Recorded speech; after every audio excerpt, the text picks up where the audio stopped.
Hello everybody. I just walked in the rain and got a bit wet quickly, but I want to really make this video, so I thought let's go ahead. I want to talk about heart chakra today. So this class is coming up, and all my classes will always have heart chakra work in it. I consider it to be just something we need to do daily. We need to ground daily, open the heart center, trust intuition, realize infinite potential, flow with change, and be empowered.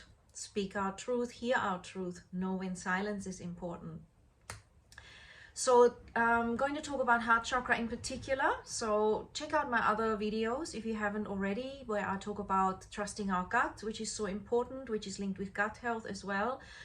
Everything is connected, and I'm super passionate about us all realizing that, so that every day we are starting to realize the layers that we truly are expressing and able to draw from and able to be empowered from as well. And sometimes, you know, people get really into meditation, which is fantastic, but they don't move their body. Sometimes people are really into their body work, and they're not really listening to their intuition or their higher selves or their consciousness, or thinking about perhaps, you know, the relationship they have with food itself, rather than just the effect it has on the body.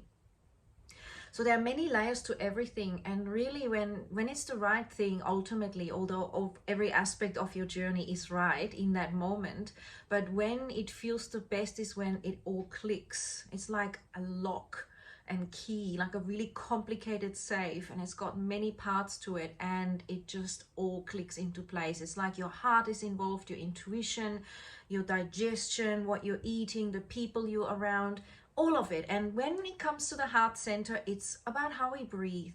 It's about taking these deep breaths in, opening our hearts and feeling safe to do that. So there are many questions we can ask ourselves, and you can read lots about this kind of thing, but I basically use my intuition and my experience in this department for so many years, 10, 12, 15 years, of various ways, in connecting with my own heart and realizing what was trying to close it down.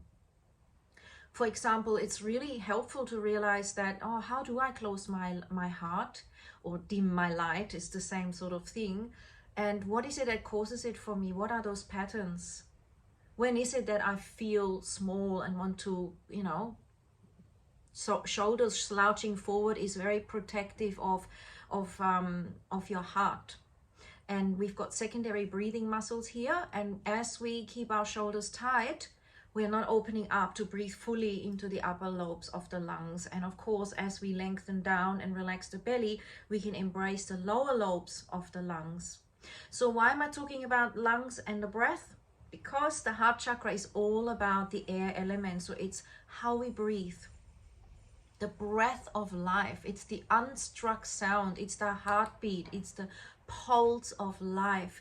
And so it is a most beautiful thing to expand, because the consciousness that goes with that is beyond all words. It's something you have to experience for yourself, because any description is again a label and a limitation. In the heart center, there is no such thing. It is not something you even can phrase or describe, even though many have tried. You know, there's poetry and movies and music written about it, because it is such a innately incredible feeling. And often we think it's for others, for the trees or a relationship, or even a moment or something we see or something we hear or we create. But deep down, it is so amazing to realize that the reason you see the beauty and your heart expands is because you are resonating with it, which means it's from within you. And that has always helped me in my life to realize that, you know, things come and things go, and it's my resonance with it, and that creates my journey, and of course, in your case, yours. So why do we close our heart off? Because we felt scared to be vulnerable.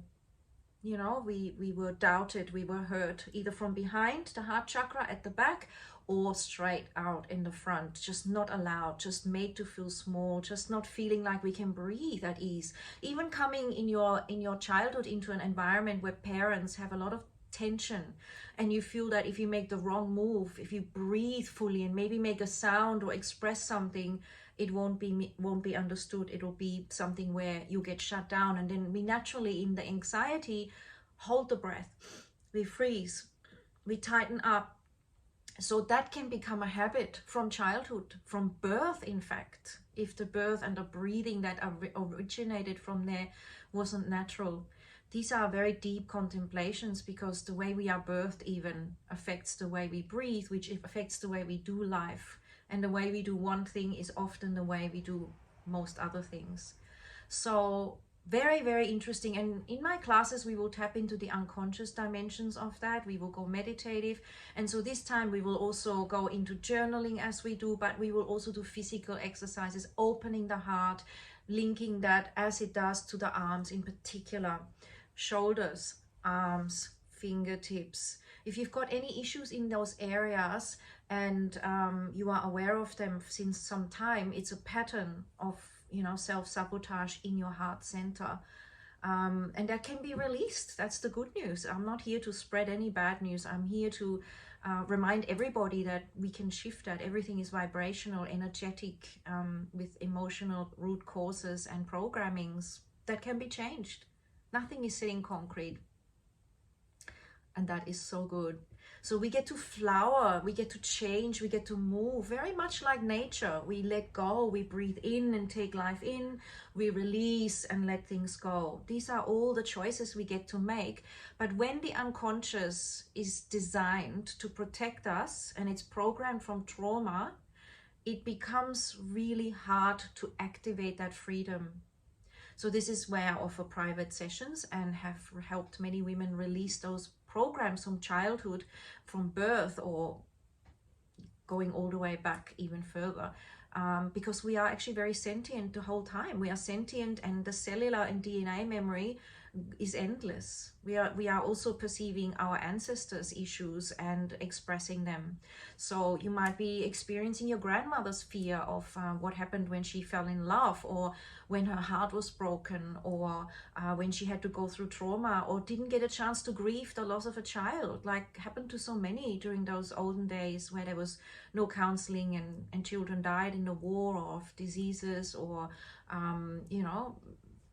natural causes, whatever you want to call them that. But remembering that we also incarnate with a certain intention to experience certain amount of time and certain dynamics as well. So breathe in deep, breathe out deep, and notice if and what that brings up for you. Breathe in deep, breathe out deep, and really this can trigger a lot. And some people actually can't breathe up properly, or they can't breathe low properly. Some people are shallow breathers, some people are not even aware of their breath. And noticing that is a beautiful beginning to a beautiful journey into healing yourself very quickly. It's an amazing journey. And in my class we will have sounding, body movements, yogic. We will use visualization of the heart center, the colors. We will ask it to expand, which is always a great way to be. It's actually to remember it's safe to be expanded.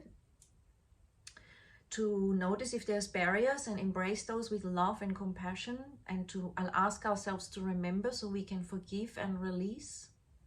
And of course, overall it is to do with your immune system. It's to do, that's why when we get heartbroken, we often, get sick.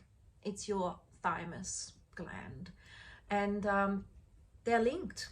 And so if you want to work your immune system, it's all around breath work and meeting your inner heart, meeting that self-love for yourself, remembering how divine you are, and also connecting with the body's intelligence, which is right here. It's not the anatomical heart, although even in the anatomical heart are your patterns stored in a form of DNA. People have had heart transplants or organ transplants and suddenly have certain thoughts and certain preferences with regards to food. It's really interesting stuff. I could talk for days about this. My challenge is always, how do I condense it and inspire, and yet also make it extremely easy to digest and applicable for everyday use, because we don't want to get stuck in the intellect and feel overwhelmed. So the idea is to learn how to breathe deeply and actually to realize that we can all breathe slower and deeper. There are many subtleties to relaxing and opening up the breath capacity. And that affects your brain chemistry and your biochemistry there, which releases different hormones through the bloodstream, which takes you into self-healing, which takes you into expanded consciousness, because the heart chakra is your most powerful in terms of, a presence you can expand, and it is felt so easily, and it navigates more than words. I always think when there's a problem, can I open my heart to this even more? Whether that's in the moment or slightly later, remembering that, bringing my heart field into it and feeling that beautiful light, either green or pink. Often it's bright green and really vibrant, and just feeling the joy of its expansion, sitting in your own bubble of love. We do this a lot in my classes, of course not in all of them, because we do many things. Also work on the intuition and just balancing all the centers which link to your hormones, to your endocrine system, in this case the thymus gland. So then we send healing to the world. I'll send love to you right now. Receive it from my heart to yours, which is an infinite supply of love, which is flowing from source, unconditional, feeling and serving only love and light for the highest good of all concerned. And sending that out to amplify into the world, Whenever you worry about something, turn it around and fill it with love. Send blessings out to that situation, love, light. This is how we reprogram, and we don't get trapped in fear so much and worry. Simply go, I'm worrying, I'm in fear, which is the opposite to an open heart. I choose to open up. I choose now to realize that I'm safe and even more powerful as I open my heart center, because you are so powerful. You are invincible when your heart is open. And all the people that have contributed to you closing your heart as your choice and response to feel safe and not to feel so vulnerable, have come into your life to teach you that you can still open it and that no one can close it for you. That's how I feel anyway. That's my opinion. And that's my experience when I work with women in private sessions, when they really go into deep self-love and remembering, I deserve that. I deserve that juice. I deserve that, that watermelon. I deserve that lunch break. I deserve the change in my career. I deserve to breathe deep and go into nature. I crave it and I follow that intuition and that calling. And when you feel that, miracles happen. Other things unfold. The people around you love you more. You're more magnetic. You may also trigger people more wondering, why you're changing. Perhaps why you're more at ease, not so easily manipulated. Because when you're in fear, you're easily manipulated. You're in fight or flight. The biochemistry is really around looking for problems, and then also really kind of trying to find an instant answer, which usually is short-term and not that long-term in terms of beneficial as well. Short-term is usually, okay for the first few seconds if you need to survive, but long-term, finding those answers as you meditate, as you relax into the heart and breath, is beyond powerful and long-term transformative. That means it will release the same chemistry into your belly for digestion. It will release that frequency into your environment and into your creativity, into your way of viewing the world. Your whole lenses will change as you view through the lens of love. Self-love first, and then love all around you, quite naturally. Realizing we're all on our own journey doing our best. Nobody really knows exactly what's going on. We just have these feelings, and some of our intuitions are very strong. But then again, in this moment, it might be a right intuition, but there are many timelines, and we all really live on our own planetary kind of imagined vibrational aspect. We can only see what we vibrate with. So even though someone says, hey, I see this and I experience this and I predict that, that can be very, very different for you. So you could be seeing the new earth, the 5D vibration of where love and equality and peace is much more the way of being. And someone else will say, no, I've seen that the world is going down and having all these issues, and that's very real for them as well. And you can even oscillate between the two. But when your heart expands, you're going to start to see the miracles more, and you're going to experience the so-called miracles more, which are actually within you. It's actually always been your superpower. And so no matter what goes on, as we breathe like this and we open the breath and we expand it and we allow ourselves to really take the breath in a slow, conscious way, noticing how it feels as it enters the nostrils. Notice how the belly expands. And notice how it feels as we exhale graciously, slowly and smoothly. And as we do this for a while, the brain chemistry changes, your intuition opens up more, pituitary gland, your kind of central channel starts to harmonize with the chakra centers, whatever you wish to call them, doesn't matter if you believe in them or not. Your biochemistry response, endorphins release in your brain. You start to digest, the immune system starts to activate because you're not stressing about survival. So, wow, you've got all this inside you. And the thing is, we are so stressed or programmed to rush to try to get money or fame or whatever it is we want, whatever, everyone's different, survival or acknowledgement or all the things, right?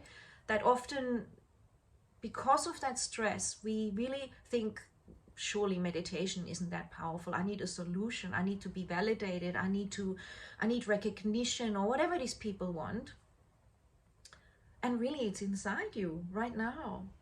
The answers, the wisdom, the coming home. That's certainly what I have learned, that the answer to every question is not if you've got issues with your partners or your friendships or your boss or anything. The first issue is, why am I triggered and what can I learn and what can I do to meet myself here, meeting myself in this challenge, and to actually find my own wisdom and then to create a movement forward. So really that intelligence in your heart and your brow point, in your gut, but in all the centers, even your auric field is perceiving. You're like an antenna, constantly perceiving, will give you messages like have a salt bath, drink more water, you know, take the antioxidant, go and walk barefoot outside, take that drive to the beach, don't go out today, have the green tea, go on a fast, don't use those cosmetics anymore because they're actually toxins absorbing into my skin, use essential oils, you know, have more sleep, take a holiday, stop looking outside, look within. Take a day off, get a massage. All this wisdom will come to you. Go gardening. Start making your own products. Start your own business or shift the direction of it. All these ideas and intelligences will take you out of the box when your heart expands and when you open these centers of consciousness. 100%. No intellect can go there. I've gone to uni and I'm still there because I want to link yogic knowledge with university knowledge, breath and mindfulness and sleep. But you know, logic really kills a lot of stuff. There is something greater than logic. The idea for me is always when logic meets the infinite potential which quantum physics talks about, that your attention has an effect on the outcome and your perception creates your reality, which is shown and proven. That's when we tap into real intelligence. And really, the intellect has always been overrated. Always. It is meant to be a tool that you use to make final decisions. Once perhaps you used your intuition and your gut and you opened your heart, and then you can use your intellect to go, okay, so how does this fit into this world? What can I do? Where can I push the boundaries? Where do I create them? It's magical and you're wholesome, which is why I'm all about holistic work. That's what I do. My one-on-ones are my yoga classes, my retreats, because I like that. I do not personally like for us to segregate, you know, only studying one thing. I like the connection and the unified field. I like that your breath affects your consciousness, affects your hormones, affects your chakras, affects your body, affects your vibrational field, which therefore communicates and attracts. And to me, that is reality. So the more you honor that, the more you can also hold that in your body and you can be an embodiment of it. So in the end, I always go back to the deep relaxation, the meditative trusting of yourself, not me, yourself, what feels real, and then really acting on that, embodying that at your own pace. Because we're all gonna be different. We're all unique jewels in this field of consciousness. And it's super exciting, and it's humbling, exciting, expansive, freeing, and it's also really the only way forward for humanity, unless we want to suffer, because anything else is really a form of suffering. Because inherently I feel we know what we are, we've forgotten, and we've come in to forget, and we've been programmed to forget, and we've been raised by people who helped us to forget. And it is really all about awakening. And if we don't awaken, we kind of suffer. We are so creative, every one of you is so creative and has unique ideas and concepts and ways of healing that haven't even been discovered yet. So breathe that in and feel that, and hug yourself, give yourself a big squeeze, expand and open to infinite potential, and ask me questions, and feel free to chat. I really live for this, I breathe for this, I love it, I feel it's the only truth, and I feel that it is important to balance our intellect. We can watch so many YouTubes, we can do so many postures, but we need to go within and combine this. What does it feel like? What's happening? What gives me joy? Oh, is that my inner child? Oh, I haven't met that part.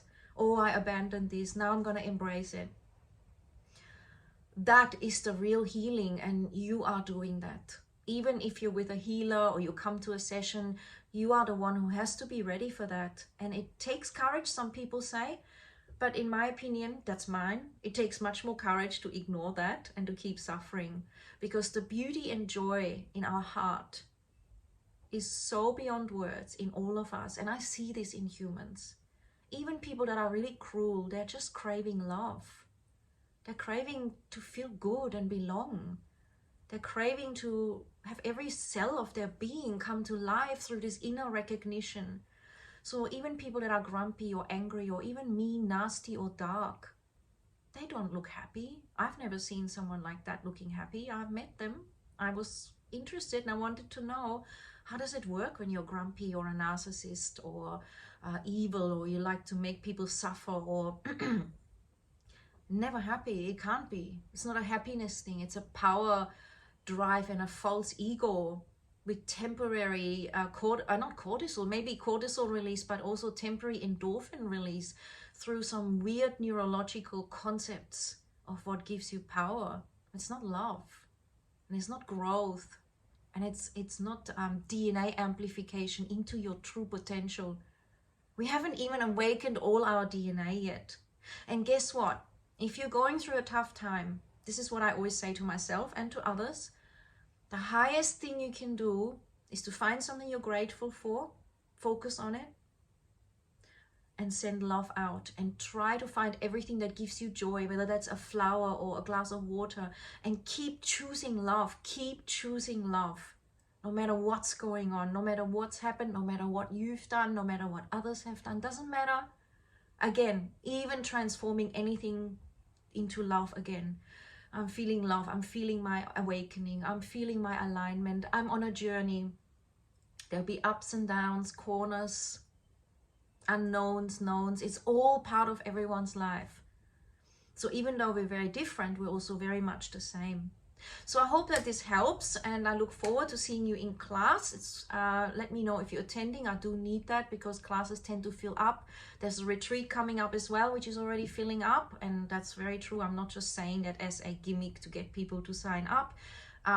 It's the reality, and I would love to see you there. If you resonate, I'd rather put it out now so that you can energetically prepare for that retreat, or for coming to the class rather than come in. I like to have a conversation first, and I know that the human body prepares, because these classes are very releasing and harmonizing. Everyone says the same thing. Every time whatever you talk about is what I'm experiencing just before the class and after, and it's flowing on all levels to be met and to release. And it's amazing. And this is flowing through me. It's not like I'm doing it. This is really a pulse of life that is super loving, and honestly I just can't think of anything more amazing than seeing you happy.